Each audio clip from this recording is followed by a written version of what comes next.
Hello and congratulations on getting access to this video course on how to optimize your videos before making your YouTube videos live. So this is video number 1, which is the introduction to YouTube search engine optimization. So I want to first start out by saying the goal is to focus on doing the right amount of keyword research and video file automation before actually uploading any of it to YouTube. So essentially this is all about what most people forget about doing before making their YouTube video live. Because if you think about it, most people think about, okay, what do I do after I upload this video? They don't really think about what they have to do before making it live. So this is not about what you can do afterwards, as that is a totally different focus, but rather before. So besides simple optimization, you really need to know that YouTube ranks the videos that people watch the longest. Meaning, let's say for example, that we have a 10-minute video. YouTube looks at that video. They look, yes, at the likes, dislikes, and comments, but they also look at, okay, do people actually watch most of this video? And based on, let's say, 1,000 views, how many of those 1,000 views actually watched either 50% or 100%, or how many minutes total? 1,000 times how many minutes was watched. So they really look at how long people watch the videos as a whole. Meaning the more viewers and the longer that they watch, that will get you ranked up further and further up.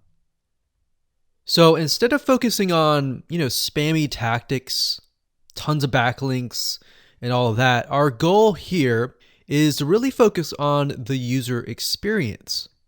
So what I want to do now is give you a quick overview of what's inside this video course. This is, of course, video number 1. Video number 2 is going to be about competitive research, or in other words, researching your competitors to kind of get a better idea of why YouTube is ranking those videos. Video number 3, we'll talk about highly searched keyword terms and how you can find those for your product or service or whatever you're trying to promote. Video number 4, we'll talk about your title and your description. Video number 5, we'll talk about video file optimization. So we're going to optimize the actual file because each file has essentially information in it. And of course, video number 6, we'll talk about why your thumbnail is important and how to make it professional and good looking. And video number 7, we'll talk about video length and why that matters. We talked briefly about it just now, but I'm going to dive in deeper in that video. And of course, last but not least, I'm going to give you a secret tip on how to outrank your competitors in video number 8. So before we get started, I want to talk about what you need to have in hand. You're definitely going to need your product or service and an idea of the niche that you're targeting. You also need to have a video that is ready to be uploaded. And with that said, let's move on to video number 2. Hello and welcome back. This is video number 2. So let's talk about competitive research. You see, the best way to understand how you can rank better is to know what is already ranking in your niche or your market. So what we want to do here is we want to analyze the videos that are on the top. And I want you to specifically look at what titles, what descriptions are they using, and what thumbnails are they using that are eye-catching. And what is the user experience like when you click through those videos? So let's go ahead and do some competitive research. So for the sake of making sure that we find YouTube videos that actually relate to promoting a product, what I want to do now is just to pick a product out of the blue and let's take a look at YouTube. So one product that I've been using for a while now, which has been really, really awesome, is called the Instant Pot. It's basically a pressure cooker that cooks food at a really fast rate. So what we're going to do is we're going to hop on over to youtube.com and we're going to type in Instant Pot and see what we get. So I'm not going to click enter just yet because I'm interested in getting an idea of what kind of potential keywords that we could rank on, or what potential videos that we can create. And we'll talk more about this in the next video. But for now, let's just do some basic keyword brainstorming and then, of course, do some competitive research. So Instant Pot, we got Instant Pot recipes, we got Instant Pot ribs, Instant Pot roast. So let's just click here and see what we get. Now we can see how to use Instant Pot has 316,000 views right here. Instant Pot chicken, top 6 easiest things to cook in your Instant Pot. Perfect for beginners. All right. So let's just take a look at the top 3. So let's go ahead and open those up. And let's analyze them. So the first one is this one here. And let's pause the video. We'll skip the ad. All right.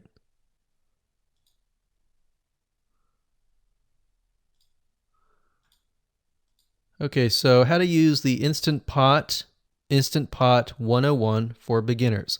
So if we think about the type of audience that the Instant Pot attracts, it attracts somebody who has a busy life, who may be a beginner at cooking and just wants a quick and easy meal done fast.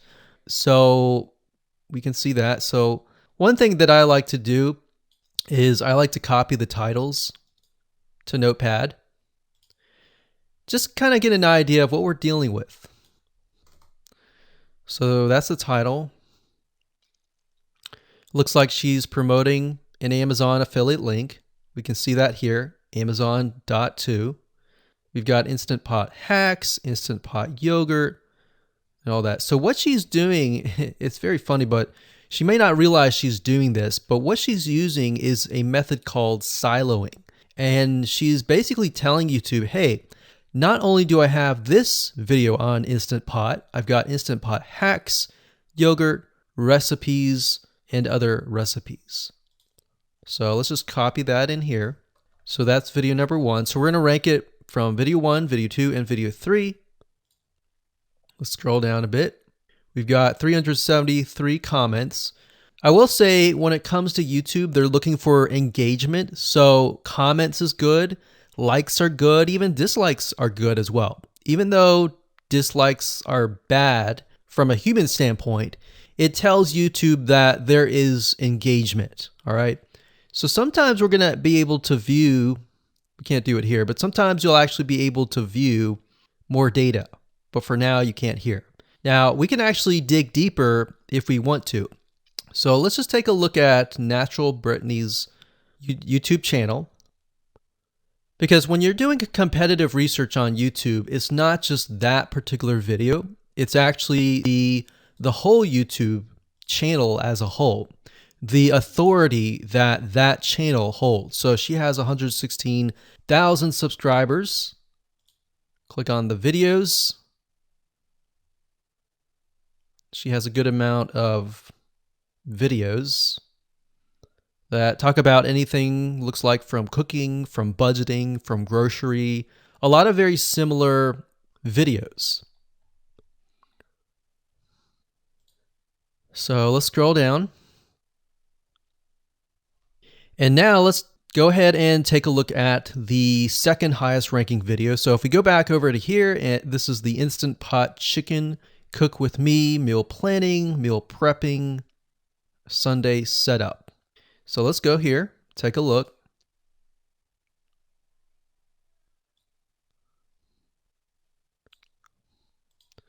Okay, let's see here. So it's a 20-minute video, all right? And it has 658 likes, 5,000 views. If we take a look at this video here, this has 320,000 views and 7,000 likes. Now, notice how it says 13 minutes here, and notice how it says 20 minutes here. We'll go back to this later on. All right, so we'll talk more about why a certain amount of time of your video is important, why the timing is important. And why is it that this lady has only 5,000 views, whereas the other lady has 300,000, and this lady is ranked right below that lady? All right. So why is that important? And why does that correlate to the time? So we'll talk more about that later on. But for now, let's just do competitive research.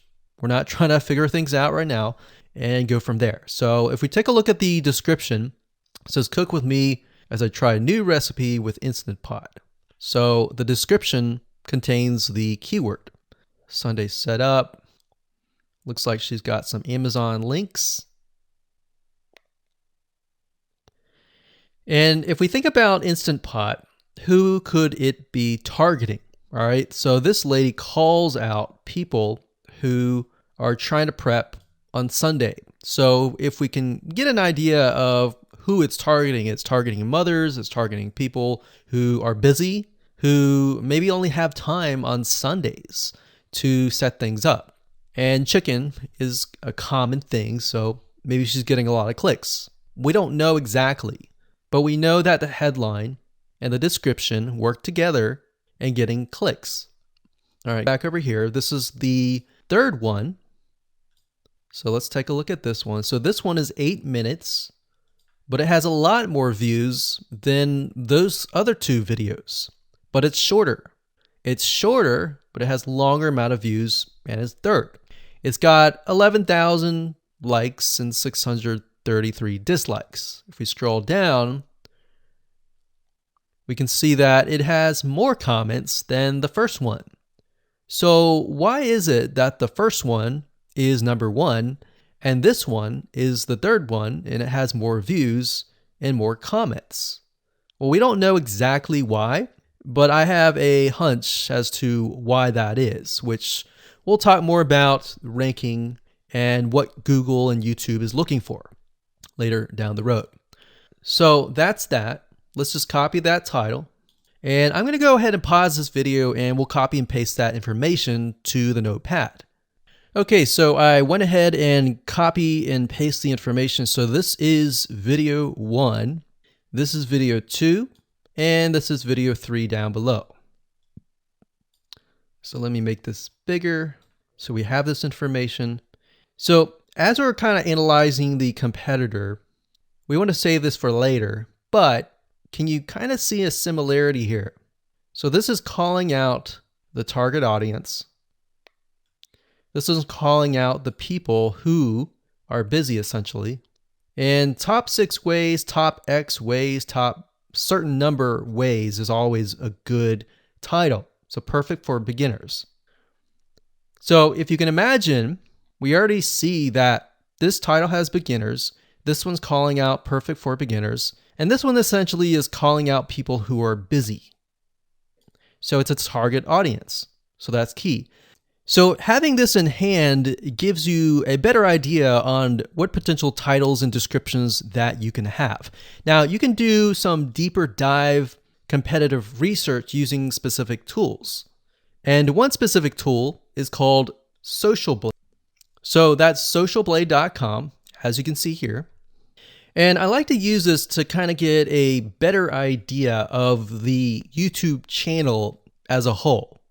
Because what you're trying to figure out is, did this person rank because their channel as a whole has a lot of traffic? Or did this person rank simply because of the titles and the description? So there's many factors that come involved, but let's take a look at Naturally Brittany. So let's go ahead and copy this. And you basically want to come here and type in the username of the YouTube channel. So we'll go ahead and click this here. Okay, so we can see here that this is Naturally Brittany, 116,000 subscribers. She's got 19 million video views. So that kind of gives us an idea of how easy it is to break through. Is it easy? Is it going to take a little bit work or what?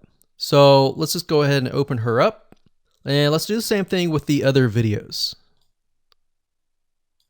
So this one is marriage and motherhood. We got that here. So she has 7 million video views. So it's about half of what we saw earlier. And this one is called Six Sisters Stuff. And this one has about 9 million video views.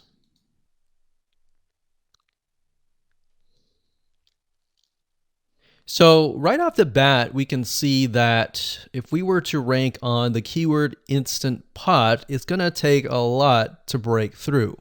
But the way we can break through is by using essentially subcategories of that keyword. So Instant Pot recipes or Instant Pot chicken recipe, stuff like that. So we can see that each one of these has about 100 to 200,000 subscribers.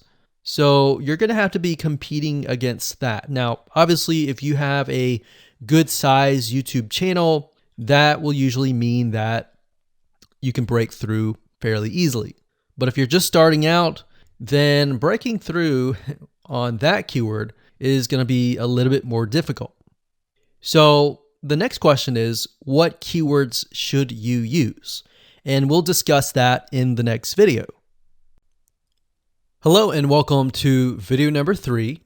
Let's talk about highly searched keyword terms and how you can figure out what your main keyword is going to be, what your sub keywords are going to be. So one mistake that we see that many YouTubers make is simply making their own title and description. I mean, it's natural, right? But instead of deciding what you think will work, why not use what is already working and do some simple keyword research that's not going to take a lot of time, and this way you'll be able to have the right information that will help you rank on the right keywords. Now the big question is, well, how do I find these keywords? So the best way to find highly searched keyword terms is to look at the Google suggested keywords. And they are suggested for one reason, because they are used a lot. So let me show you how to find them and what they look like. Okay, so from analyzing the previous videos with the top 3 videos to kind of get an idea of what the titles were, what the descriptions were, if we look at the 3 and we refer back to this, the question is, what are the commonalities between the titles? Obviously the keyword Instant Pot, but we also notice that the top one and the third one, they all have the keyword beginners. So beginners in Instant Pot. Instant Pot for beginners, all right? So if we go back up here and we go to youtube.com and we type in Instant Pot, what do we get? So when you have a drop down like this is what we call the suggested keywords. And you'll see this in Amazon.com, you'll see this in Google.com and other major search engines. And what this is high demand and highly searched keyword terms. So in other words, if a lot of people are searching for these keywords, then they'll show up in the drop down menu. Right? So Instant Pot chicken happens to be a very highly searched term. And take a look at this. This one is related to Instant Pot chicken. So that means there's a lot of people searching for Instant Pot chicken. And that might be why this second video is ranked so high. Let's scroll down and take a look. So as we're scrolling down, I also want you to kind of keep an eye on the thumbnails, because the thumbnails are key. So we got top 6 easiest things to cook in your Instant Pot. And I'll say, as an Instant Pot user, I really didn't know what recipes were out there that would fit the Instant Pot. Because the Instant Pot, the way it cooks is it pressurizes the food, and you need a little bit of liquid inside it to pressurize. So what I was doing is I was looking for recipes that were specifically made for the Instant Pot. So a lot of these people that are coming here, they don't know. They're just looking for recipes. So the 30 Instant Pot recipes gives people an idea. Oh, okay, I've got 30 recipes that I can pick and choose from.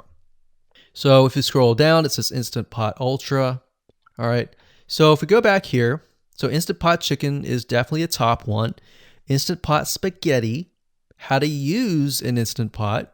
Instant Pot Cheesecake, Yogurt, Pho, Beef Stew, Whole Chicken, Rice, and Instant Pot Pot Roast.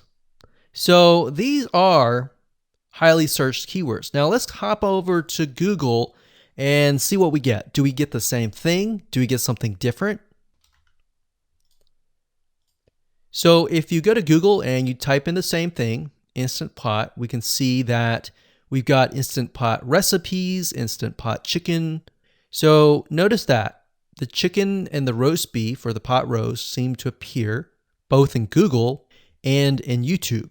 So whenever you see that, that's a good sign, because you got to understand people searching in YouTube are very different than people searching in Google.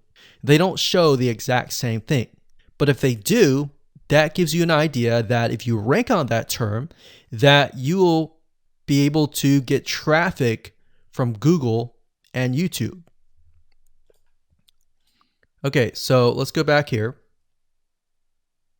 So Instant Pot Chicken.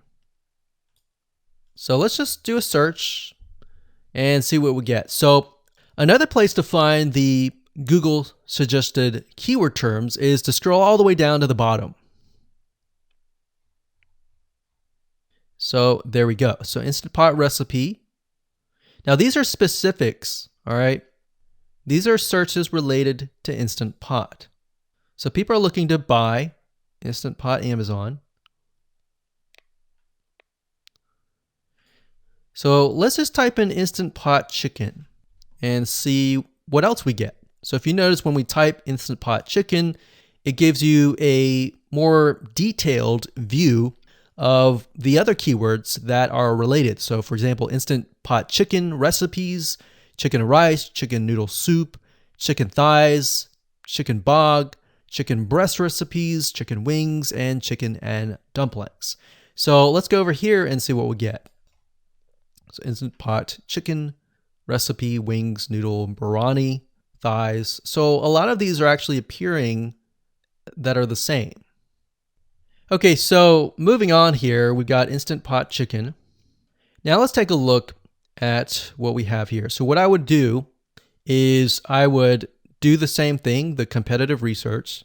Now, if you notice here, the Six Sisters stuff, it's a different video, but it's a similar video. Now this video is different. This lady is the same. And that's another thing. So if you rank high on the main keyword, then you could potentially rank on the other smaller keywords as well. So that gives you an idea of what content to create and what keywords to target. So we could potentially make it about Instant Pot chicken. And what I would do is go back here. Let's say we want to title it the Instant Pot chicken. What I would do is I would scroll here and take a look at questions people are asking. So how do I cook chicken and potatoes in Instant Pot? How long does it take to cook chicken pot, Instant Pot? We scroll down, and what I would do is grab these keywords. So I would grab these keywords.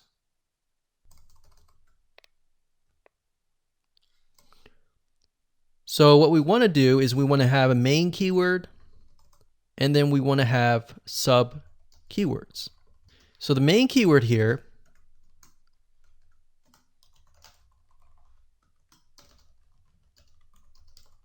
would be Instant Pot chicken. And then the other ones would be Instant Pot chicken and potatoes, and all the rest here. So having these in hand will give you a better idea on how to go about creating your titles and your descriptions so that you can target specific keywords, and that you're not like any other YouTuber who is simply making up titles and descriptions just out of your head. So this way you can be strategic and rank effectively. Hello and welcome to video number 4. In this video, we're going to talk about your title and your description. So let's take what you have gathered in the previous video and let me show you how to properly create your titles and descriptions. So when it comes to creating titles and descriptions, we simply need to do what we did in the previous videos, which was the competitive research.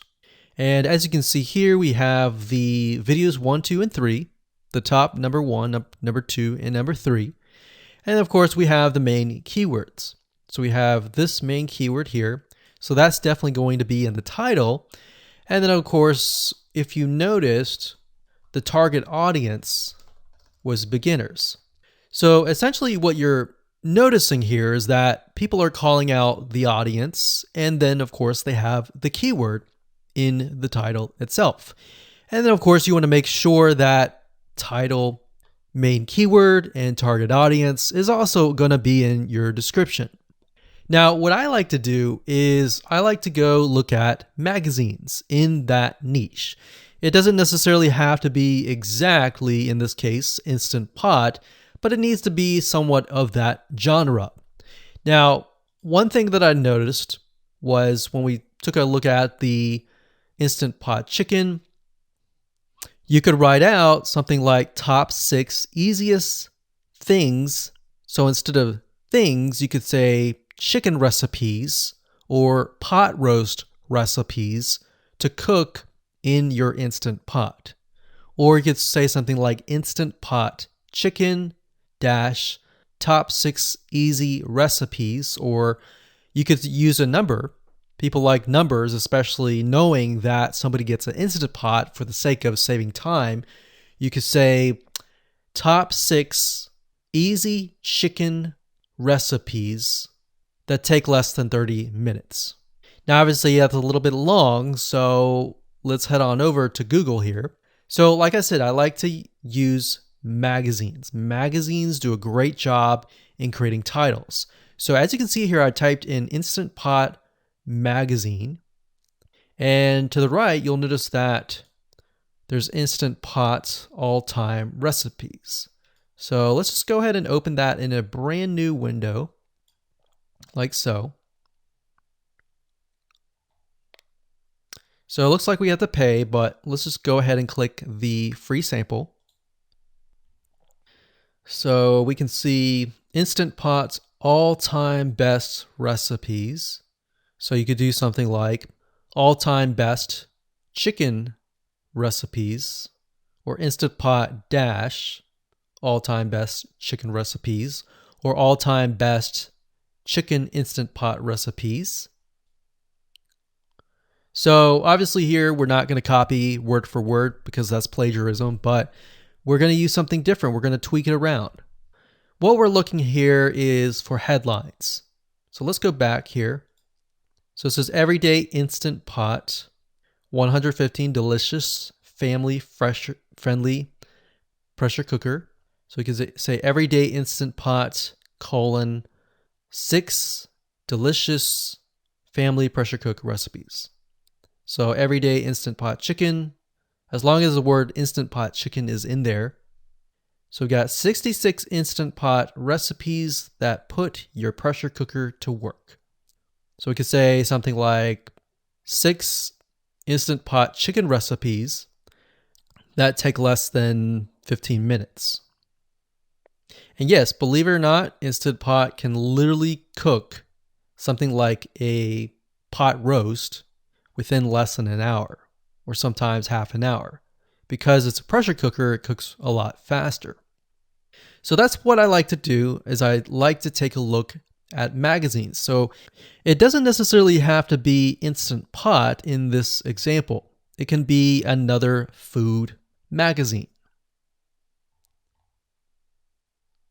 So essentially that's how to create the titles. As far as the description goes, if you take a look at what they've written here, the first one that's ranking really well, as you can see here, we've got Instant Pot 101 for beginners. So you'll notice that they are trying to target the keyword Instant Pot 101 for beginners. So they've stated that in the title, and they've also put it in the description.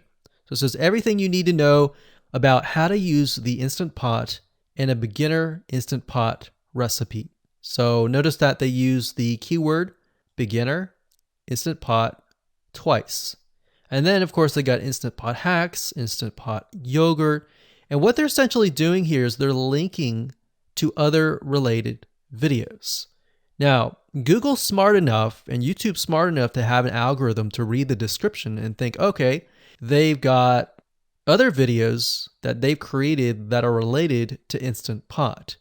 This video must be good, or this channel must have a lot of relevant information. So we're going to rank it a little bit higher because it's going to give people what they want to see. So now we look down here, it says Instant Pot Chicken. So this is the lady who is ranking really high on Instant Pot, but also Instant Pot Chicken. So it says cook with me as I try a new recipe with my Instant Pot. So we can see the keyword Instant Pot here. And as you can see, the description is really written for the user, but it contains the keywords that are necessary. So you don't need to write something like Instant Pot Chicken or something that's just a bunch of garbled information. You want to make sure that the title and the description attract people first and foremost, and then embed the keywords within. So the third one, we've got top 6 easiest things to cook in your Instant Pot, perfect for beginners. So it says, today I'm sharing with you the 6 easiest things to cook in your Instant Pot. So you can see here, the title is here, but the title is also in the description. It says, now these are perfect if you are just starting out or even had the Instant Pot for a while. So you can see the keywords that are embedded, but it's really written for the user. And that's the way it should be, because the title and the description will actually show up in the YouTube search engine, as you can see here. So we've got the title, we've got the description. So we want to make sure that the first sentence in your description is catchy as well. Hello and welcome to video number 5. Let's talk about video file optimization. Did you know that all files contain data that tells YouTube what your video could be about? Let me show you.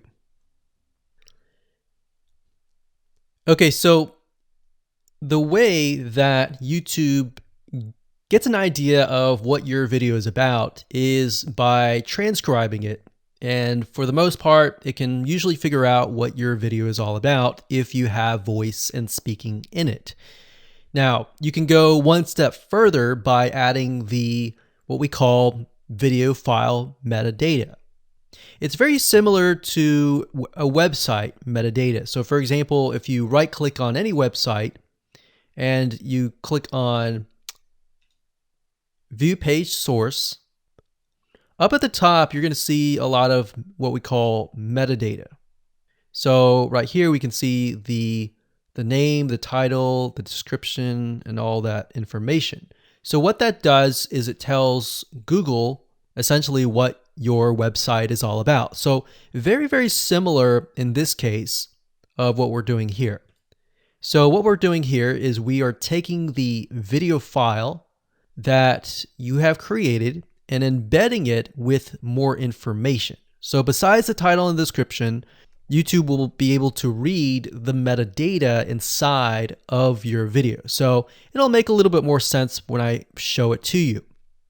Now, it's really hard to find software out there that allows you to embed metadata except for a few. So one of them is called Video Converter by Wondershare, and that is videoconverter.wondershare.com. That's videoconverter.wondershare.com. So if you go here and you go ahead and download up at the top, you will be able to embed metadata. In fact, we're going to be using that for this particular video. Now, there are other software out there like the Adobe Bridge software, which allows you to embed the metadata into your video. Now, the reason why I'm using Wondershare is because I feel like it's a lot easier to use. So if you go ahead and download this, we're going to open this here. And what I did was I clicked Add Files, and I chose the file. Now, there's a lot of things that you can change about the video, but what we're particularly interested in is this I icon right here. So click this I icon, or letter I here, and you're going to see that it says name, language, episode name, actors, directors, screenwriter, tagline, and description, and comments. So what I recommend is you try to complete this as much as you can. So episode name, actors, so that would be whoever is in the video, the director, the screenwriter, which could be you, and then the tagline. What I would do is the tagline be your title, and then the description be your description. So whatever you're going to upload to YouTube, put this as a title and put this as a description. And then for comments, I would put something like keywords. And all you have to do is click save, convert it, and done. That's the reason why we're using Video Converter, because it's just so much easier. With Adobe Bridge, it's easy too, but there's a lot of more options and very easy to get confused. So once you're done with that, you save the video, your video has the metadata inside of it, and all you have to do is simply upload it to YouTube, and that's it. Hello and welcome back. This is video number 6. Let's talk about your thumbnail and why that is important. You see, since our goal is to get more clicks or more views to your YouTube video, we have to rely on attracting viewers. So if you think about it, the thumbnail is the first thing people see as they are scanning to find what interests them the most. So in other words, if you think about it, if you go to youtube.com and you type in a keyword, you're going to see all the results with thumbnails, the titles, the descriptions, and all of that. So that's the first thing that they see. So let's discuss what your thumbnail should contain and what's working in your market and how to figure that out. So when it comes to having a thumbnail, you want to make sure that it is eye-catching, meaning it shows somebody what they want. So if Instant Pot Chicken is your main keyword, you want to make sure that your thumbnail has something in it that entices them. So it's good to have the keyword or the title in it. So you can see right now the way YouTube works is they have an initial title or an initial thumbnail, and then after that you can see motion. So if I put my mouse over it, you can actually see part of the video, which makes it a lot more engaging. So as we scroll down, the initial thumbnail that this woman uses is the Instant Pot, and then this one here, it says Instant Pot recipes, so Instant Pot. So we can see the ones at the top definitely have the Instant Pot in it, or a word that's chicken, or a picture that has chicken in it. So it fits the keyword. Now, if you're not a professional, thumbnail artist or anything like that, there are different sites that you can use to get these created. Now, bear in mind that you never want to use a thumbnail that is clickbaity or that lies to somebody, because if they click on it and then the video is nothing like the thumbnail, then guess what? You might get tons and tons of clicks and perhaps views, but you're not going to get people watching your video, which is very, very important, which we'll discuss in the future videos. But for now, there are different elements that you need. So what I recommend is you go to a site called creativemarket.com.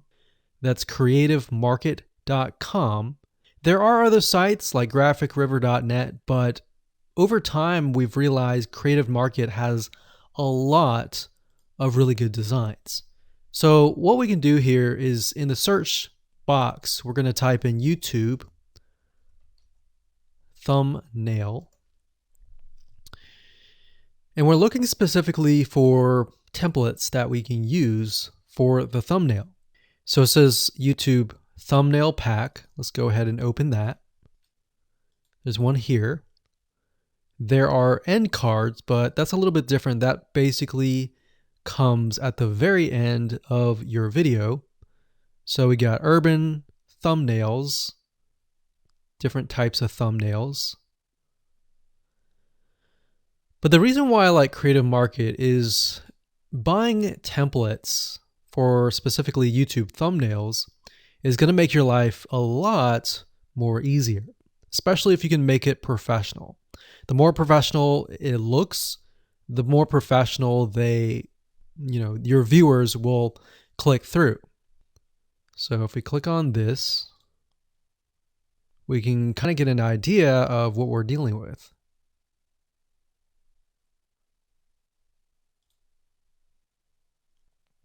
And here's more thumbnails here as well. Now, over time, we've realized with YouTube thumbnails, more and more designs are becoming minimalistic, meaning it's not too fancy, but it's got just enough information to tell the person what it is all about. So it could have text, it could have pictures, but you really need to know what your YouTube video is about before you can create your thumbnail. In fact, I recommend that you create your YouTube video first and then you create your thumbnail so that you can make sure that you attract the right person. Now, what we found a little bit of a technique is to create a thumbnail that is related to essentially the end, meaning if you're creating an Instant Pot chicken recipe, you might want to show the chicken already cooked. So essentially what people get if they click through. So that way people think, oh, okay, this looks really nice. I'm going to click through. And they're more likely to actually watch all the way through to the end. And that's what we want. We want people not to just click through, but to watch all the way till the end. And that's actually going to help us with the ranking. Hello and welcome to video number 7. Let's talk about video length in more depth. So the big question is, how long should your video be? While yes, most folks have said that your video should be short due to attention span, and that's something that we've talked about in the past, and that definitely worked in the past, and that still is true that people's attention span are short. But today, in terms of YouTube, your video length should be longer, and here's why. Did you know that YouTube ranks your video based on how many minutes your viewer watches? We talked briefly about this in video number 1, but I want to talk about why that is the case. Statistically speaking, most people that we have found, based on statistics that we have seen in YouTube, most people watch about 50% of a video. Even the people that are interested in a video, they watch 50% of a video. So if that, in this case, is a 5-minute video, an average viewer is only going to watch about 2.5 minutes. Now, here's why that is important. If you're competing against someone who has a 30-minute video and their viewers watch 15 minutes, which is about 50%, well, guess what? Even if they can have less viewers than you, they're going to beat you because they have a longer video. So if you got the 2.5, they've got the 15 minutes, they can send less people and still beat you. And YouTube will favor them in the end. Now that of course is assuming that the views are legitimate and people are actually watching. And that's why user experience is so important. So to give you some real life practical application, let's hop on over to YouTube and I'm going to show you proof that this works. Okay, so let's take what we learned and what we just discussed and apply it to some real life practical application. So if we head on back over to youtube.com, we type in the keyword Instant Pot recipes, we can see this one, and this one. So let's go ahead and open these up. So we got this one, and this one. So that's 1, 2, and 3. The first one has about roughly 8 minutes or 9 minutes. We'll say 9 minutes. The second one has about 27 minutes.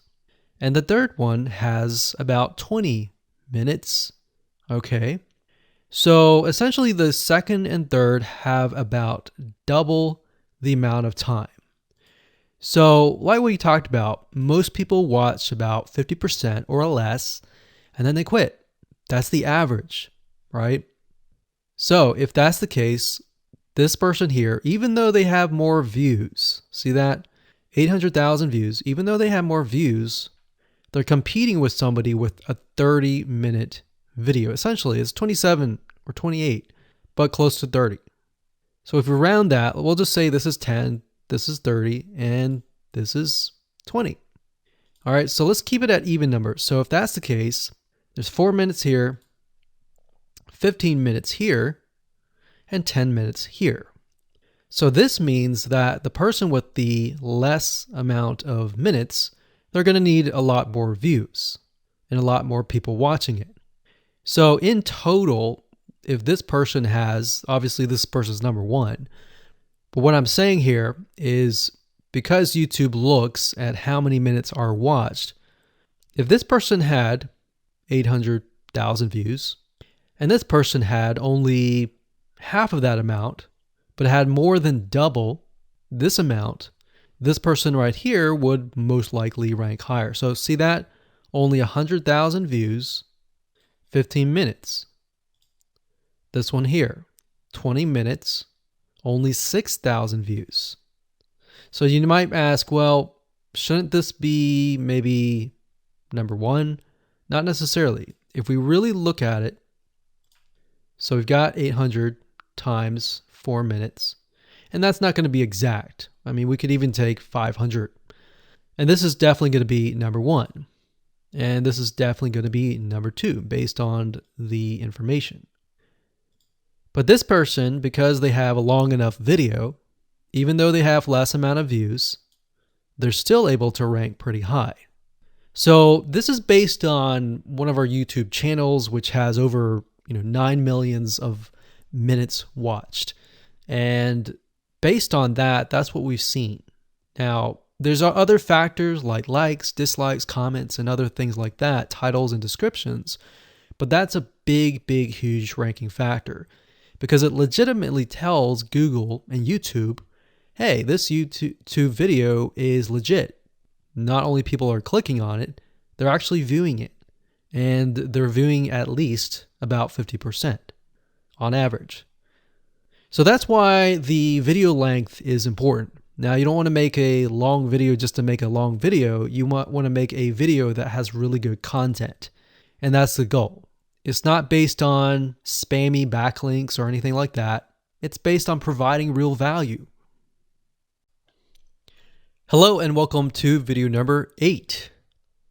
So just want to say congratulations on reaching the end of this video course. We're going to talk about a secret tip that you can use to outrank your competitors. So we briefly talked about why having a longer video was important, right? So one secret tip that we can give you is that what we have found that works is the following. Longer videos in the sense of live streams, which means you get on YouTube and you talk to people live. You have webinar replays and videos where people expect them to be longer. So in other words, people are expecting these to be longer. If you make a normal video that people expect to be 5 minutes and you make it an hour, then you're not really going to hit that 50%. But when you have a live stream or a webinar replay, usually people typically expect it to be at least 1 hour. So because people expect it to be 1 hour or longer, they expect to take time out of their busy schedule to actually watch your longer video. And what we found is these work really well compared to the average video. So let's discuss what you need to do in terms of software or even web applications that you need to create live streams and webinar replays. So in order to create a YouTube live stream, you're going to need to have a broadcasting software. There are many. You can go to YouTube and type in live stream, how to set it up, and there's a lot of videos on that. But this is one particular one that we have used and that has worked really, really well for us. It's called Open Broadcaster Software, and it's free, best of all. And that is located at obsproject.com. So as you can see here, there is versions for Windows, Mac, and Linux. So it's simply as easy as downloading and you can start streaming. So the reason why you need this software is basically what it does is it connects to the YouTube live stream system. And when you're ready, you click record and you're good to go. Now, I'm not going to go in depth on how to use this product just simply because there are so many different options and so many different ways of using it. Now, like I said, the tip is when outranking your competitors to have longer views. This is good for kind of a face-to-face talking head type long video. Now, if you want to use a camera, you can do that. If you want to do something like screen capture, meaning you're going to show your screen, then you're going to want to use something like GoToWebinar. And you can go to gotomeeting.com/webinar to do that. Another tool that we have used, which as of now, it is free, and who knows, it could change. So GoToWebinar does cost money, but it's a nice way to kind of engage with people. So this is the route that I would go if you are engaging with people. If you're not engaging with people and you're simply doing screen capture, there is a tool called Use Loom. Let me show it to you. So useloom.com. Loom is essentially a Chrome plugin, and what it does is it allows you to record your screen. It's super easy to use. In fact, it's super, super fast. It's so fast that you can literally start recording, and within seconds when you're done, you'll have the video in hand. And you can download the actual video file to your computer really fast. So those are the three options that I would go to, and really depends on the avenue that you want to take. So like I said, create a longer video, but just don't create any content. Make sure that the content is valuable, because you want to make sure that people watch all the way through. Or if not, watch at least 50%.